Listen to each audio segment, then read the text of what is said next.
25-25 रुपये रोजानं माझ्या आईनं काम करून मला शिकवलं महाराज. आज या व्यासपीठावर बसवलं. आज समाज एवढे पैसे देतो आम्हाला, एवढे पैसे घेऊन आम्ही घरी जातो. पत्र्याच्या घरामध्ये राहत होतो, घर गळत होतं. रात्रभर माझी माय घरातलं पाणी बाहेर टाकायची, मला बाजूवर झोपवायची. मला अजूनही ते दिवस आठवतात. आज माझा 2 मजली बंगला आहे, बसायला 4 व्हीलर गाडी आहे, पैसा आहे, सगळं आहे, पण ते वैभव पाहायला माझी आई नाही.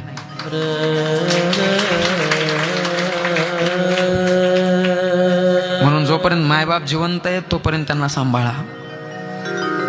कथा कीर्तनामध्ये दुसरं काही ऐकायचं नसतं आपल्याला.